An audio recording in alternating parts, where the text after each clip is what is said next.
नमस्ते सबैजनालाई। आज मेरो सानो मिनी ब्लग जस्तो आएको छ। हामी चाहिँ यो पोखरा जाँदाखेरिको हो। हामी सरर गयौँ। हामी त्यसपछि हामी बाहुनथान आइसक्यौँ। बाहुनथान आएर यति बेला मैले पहिलोचोटि मेरो श्रीमतीलाई बिहे भएपछि लगेको ठाउँ हो यो। घुमाउनु भनेर लगेको थिएँ, माथि गाउँ लगेको थिएँ। त्यसपछि चाहिँ यहाँ बाहुनथान लिएर आएर वालिङको भ्यूहरू देखाएको थियो। म टुप्लुक्क छु त्यहाँखेरि। अनि राम्रै लाग्यो भने थिइन्। अनि घुम्यौँ, रमाइलो गऱ्यौँ। त्यहाँ पनि घुम्दा घुम्दा जे रमाइलो छ बाहुनथान पनि। त्यसपछि हामी आयौँ सिधै बुटोल नाइट भ्यू। हामी त्यहाँबाट सिधै बुटोल आयौँ। बुटोलमा आएर हामी चिज के खान गएको टाइम हो यो चाहिँ। अनि राति मेरो बुढीलाई क्रेभिङ हुन्थ्यो कि। त्यसपछि हामी सिधै नेपालको मालदिप्स पुगिसक्यौँ है। हामी मिल्दाको मालदिप्स, यो नेपालको मालदिप्सको नाइट भ्यूको त्यो लाइट जो गेटमा इन्ट्री गर्दाखेरिको चाहिँ भ्यू चाहिँ नाइटमा यस्तो देख्छ। साँझ भएको थियो, घाम डुबेको थियो।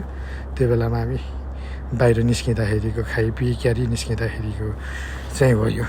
त्यसपछि हामी त सिधै आएर हामी त तिहारको झिलिमिलीमा आइपुगिहाल्यौँ। हौ कति छिटो आइयो त नि सरर। जे होस् अमर बसमा चाहिँ रमाइलो हुन्छ। तिहारमा चाहिँ झिलिमिली हाल्ने, रमाइलो हुने, कन्सर्ट हुने, अक्रम बक्रम के हुन्छ यति रमाइलो हुँदो रहेछ। जे होस् राम्रो, तिहार भनेको तिहार हो।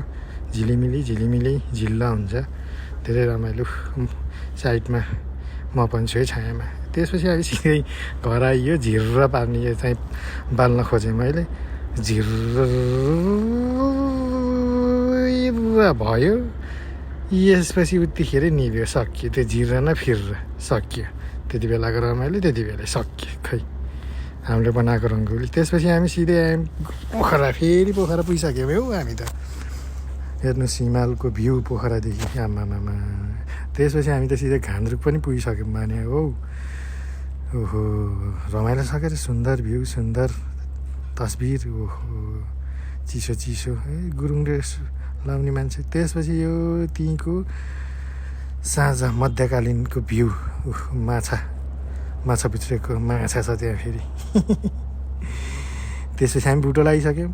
त्यसपछि हामी जुनगिरी पनि पुगिसक्यौँ हौ। हामी त कहाँ पुग्यौँ हौ। जुनगिरी ओपनिङ भएको हामी 2-3 दिनको दिनमा चाहिँ हामी गएको थियौँ यो जुनगिरीमा चाहिँ। ठिकै थियो, राम्रै थियो, जस भाइबहरू राम्रो। त्यसपछि हामी यहाँ बोदी भिल्ला पनि पुगिसक्यौँ हौ। यति बेला चाहिँ हाम्रो फोटोसुट भएको दिन हो। त्यहाँ लुख्रुलुख्रु म अनि हाम्रो फोटोग्राफर। फेरि हामी सिधै पोखरा पनि आइसक्यौँ है। फेरि पोखरा नि आइसक्यौँ। सारा पोखराको फेरि भाइब नै अर्कै छ। तनावमा गएको मान्छेलाई नि चिल बनाएर पठाइदिन्छ पोखराले मान्छेहरूलाई चाहिँ। फेवाताल फेवातालको छेउछेउमा हामी गइयो थियो। त्यसपछि हामी गयौँ उता व्हाइट हाउसमा नि गयौँ। फेरि पामेतिरको गएको मजाको थियो। त्यहाँ पनि भ्यूहरू, खानेकुरा पनि मिठै थियो। स्विमिङ पुल, स्विमिङ त गरिएन, त्यही पनि हेरियो क्यारियो, बसियो, रमाइलो गरियो। जे होस् त्यहाँ आइयो। त्यसपछि हामी फेरि बाहुनथान पुगिसक्यो एक्सर्साइज गर्नलाई। बिहानै बादल देख्नुभयो मेरो खुट्टाबाट। सारा बादलमाथि म छु। मैले पुसअप हानिरहेको छु फेरि त्यहाँ टक्क लाएर है।